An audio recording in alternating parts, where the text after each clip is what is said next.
자, 이번 시간은 45번 숫자 1월 보겠습니다. 자격증 교부 1월이내고요. 매수 신청대리 업무정지 1월 이상 2년 이하고요. 공인중개사법상 포상금 지급기한은 포상금 지급 결정일로부터 1월 이내고요. 토지거래 허가와 관련되는 거 이신청, 매수청구, 선매협의 완료, 선매협의 완료 조서 제출, 선매자 지정 통지 모두 1월 이내입니다. 이행강제금 부과에 대한 이신청은 30일 이내라고 했죠. 상가 건물임대차보호법에서 계약갱신요구 임대차 기간 끝나기 6개월 전부터 1개월 전까지 해야 되고요. 그 다음에 상가임대차 법정갱신 임대차 기간 끝나기 6개월 전부터 1개월 전까지 이 갱신거절 의사표시를 하지 않는 경우에는 묵시적 갱신, 법정갱신 됩니다. 외국인 토지 취득, 부동산 등 취득 신고, 토지 취득 허가 매 분기 종료일로부터 1개월 이내 시도지사에게 제출해야 되고 세종특별자치시장은 직접 국토교통부 장관에게 제출해야 됩니다. 시도지사는 제출받은 날로부터 1개월 이내 국토교통부 장관에게 제출해야 됩니다. 그 다음에 주택임대차보호법에서는 사실혼 관계에 있는 자가 임차권 승계 표시를 승계 포기를 하려면 1개월 전까지 해야 됩니다. 남편이 사망한 날로부터 1개월 전까지 승계하지 않겠다는 의사표시를 해야 됩니다. 사실혼인 경우. 그 다음에 민법의 임대차 계약 해지의 통고 효력, 임차인이 해지 통고하면 1개월입니다. 임대인은 6개월이죠. 민법 전세권 법정갱신 6개월 전부터 1개월 전까지 해야 되죠. 자, 그 다음에 3년입니다. 3년 숫자 5년 3년 7일 10일 시험에 아주 잘 나오죠.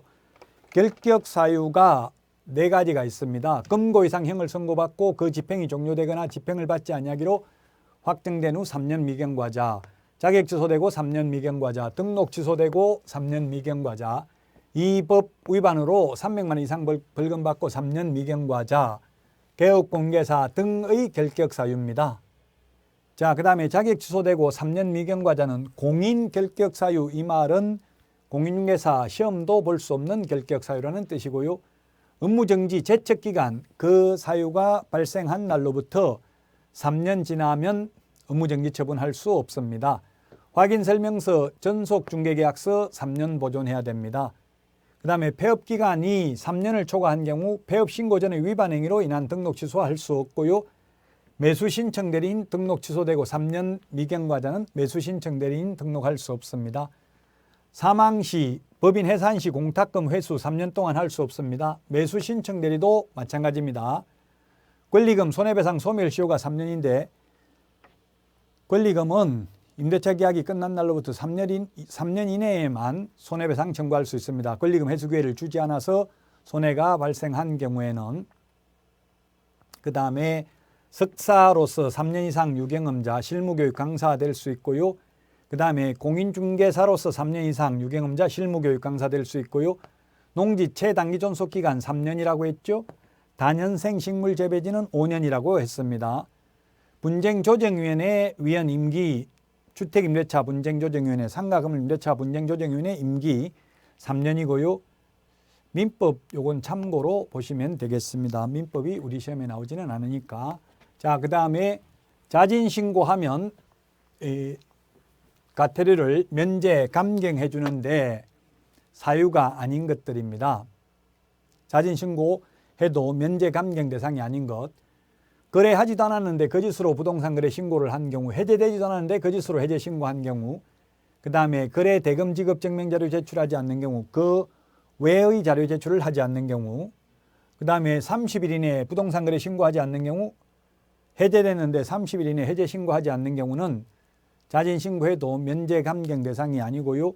조사 시작되기 전에 자진신고하면 면제가 되고요. 조사 시작된 후에 자진신고하면 50% 깎아줍니다.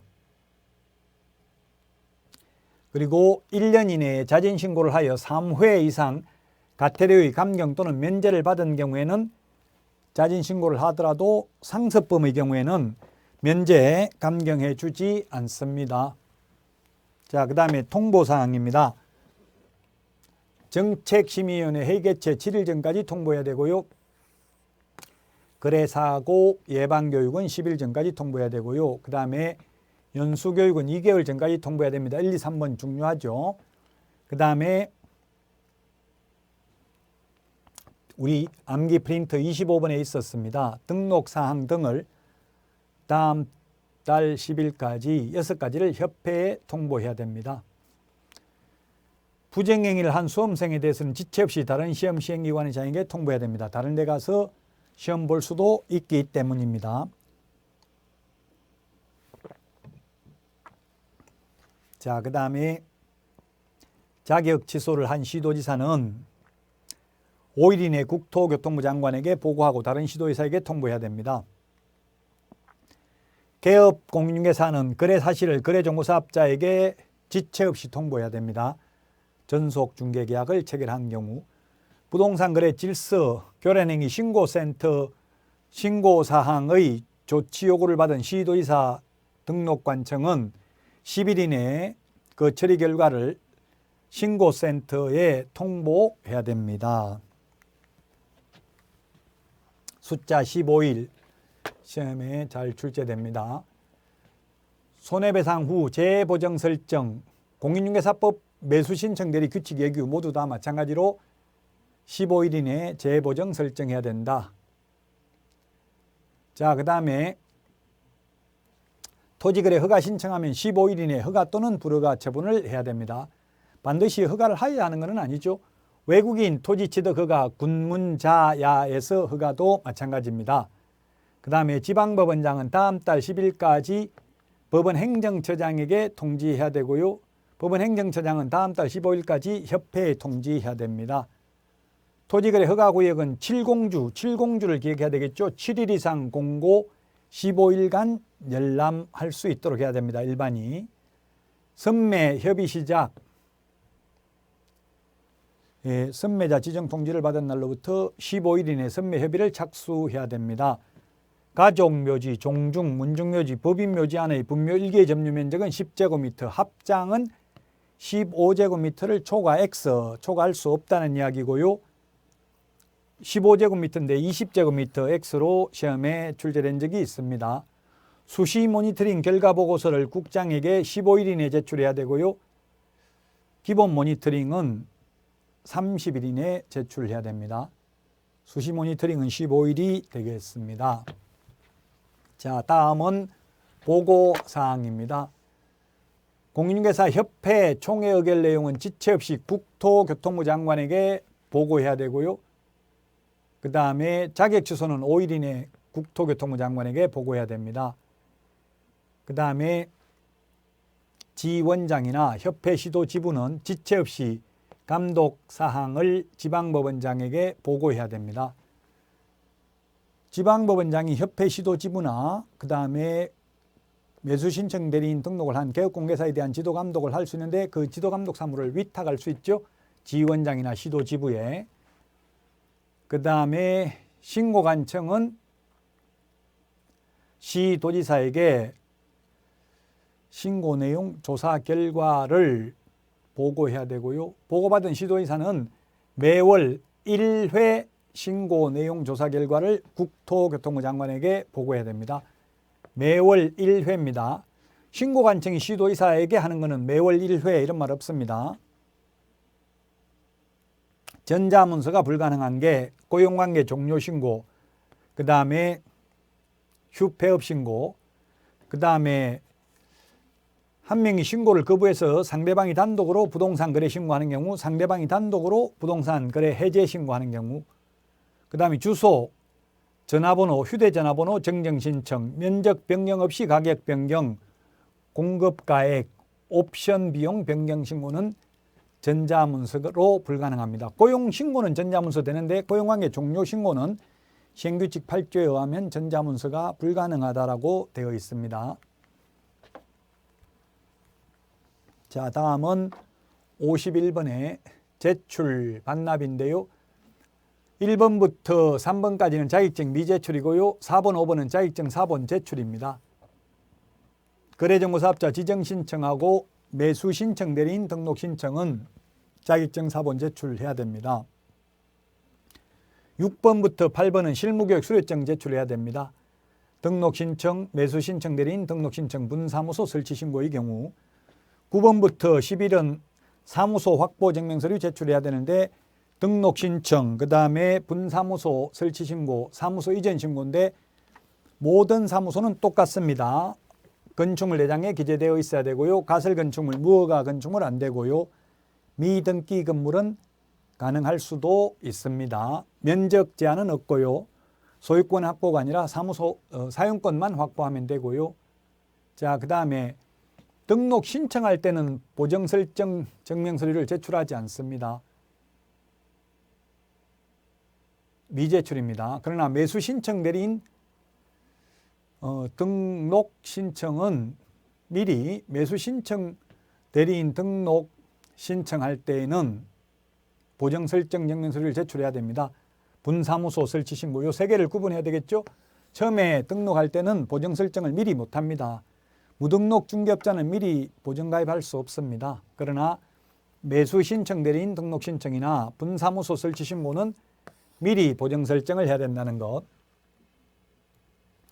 우리나라 사람이 등록을 할 때는 결격 사유에 해당하지 아니함을 입증하는 서류를 제출하지 않습니다. 그러나 외국인의 경우에는 결격 사유에 해당되지 아니함을 입증하는 그 국가에 주재하는 대한민국 영사관이 확인하는 공정서류나 증명서류 또는 아포스티유 확인서를 제출해야 됩니다.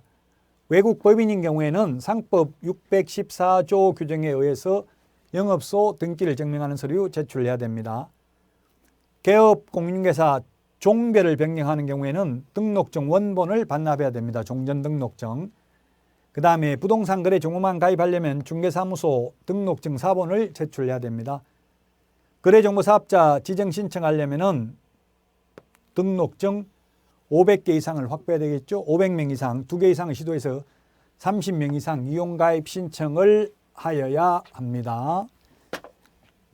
자, 그 다음에 등록인장 변경 등록하려면 이 등록증은 중개사무소 등록증 원본을 제출해야 됩니다. 원본에 변경인장을 찍어야 되니까 사무소 이전 신고할 때도 종전 등록증 원본 반납해야 됩니다.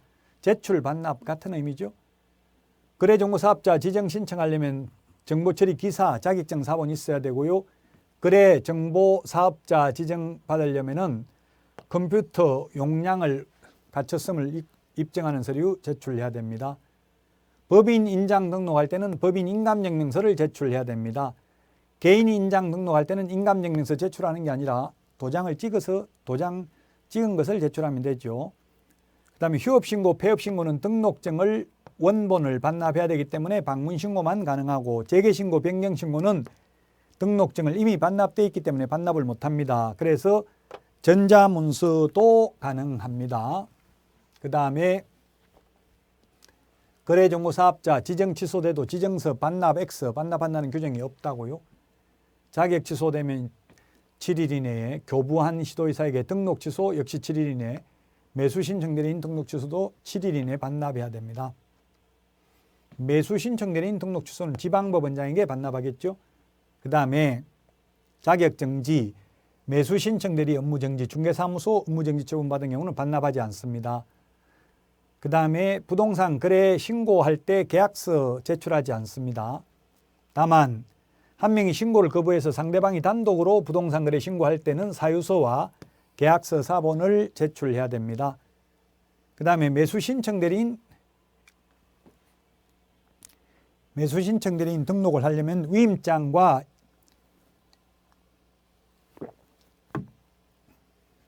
인감증명서를 제출해야 됩니다.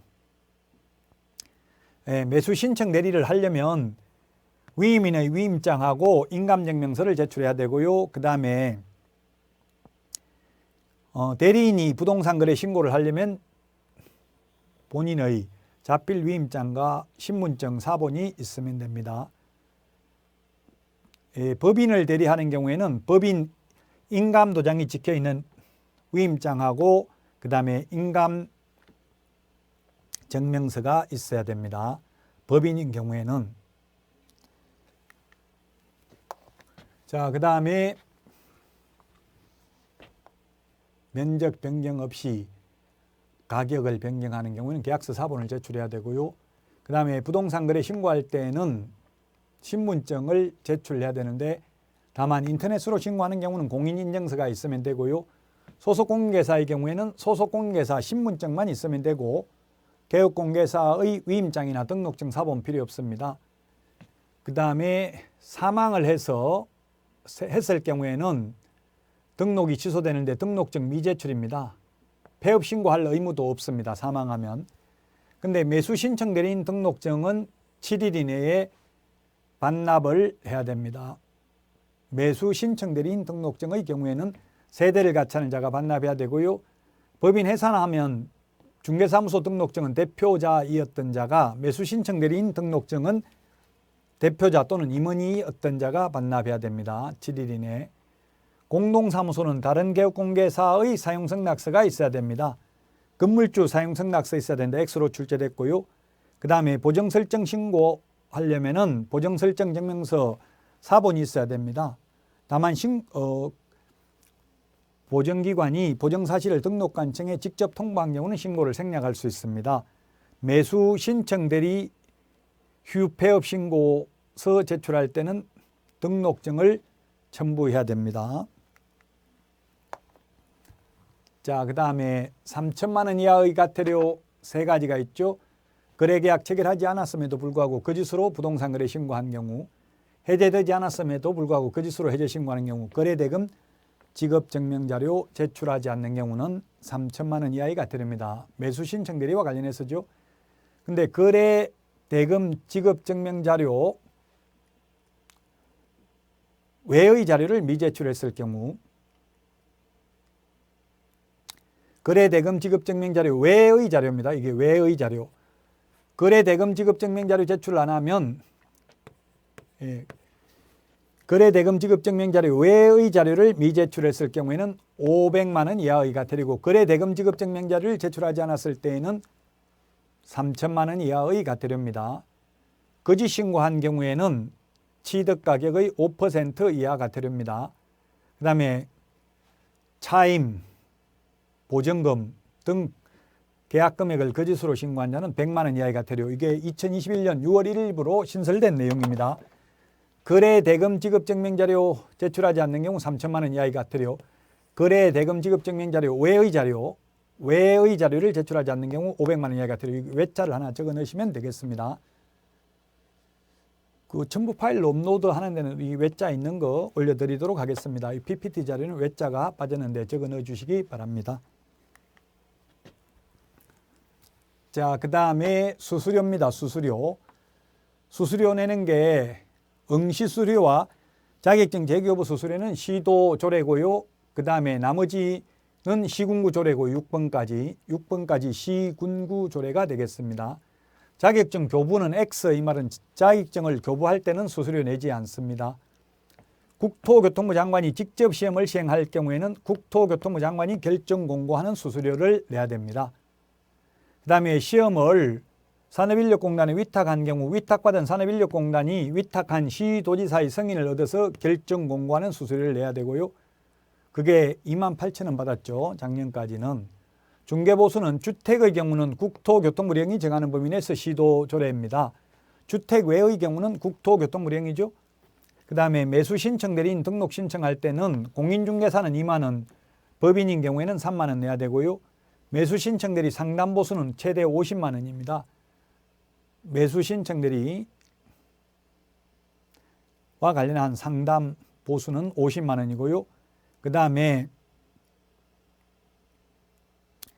매수인이 된 경우에 감정가 1% 또는 최저매각 가격의 1.5% 중에서 당사자 합의된 금액을 받을 수 있습니다. 감정가 1% 또는 최저매각 가격의 1.5%입니다. 감정가 1%, 최저매각 가격이 거의 1.5%인데 이걸 말 반대로 바꾸면 X죠. 예를 들면 감정가 1.5%, 최저매각 가격이 1% 이렇게 하면 X가 되겠습니다. 그 다음에 매수인이 되지 못한 경우 50만 원까지 받을 수 있고요.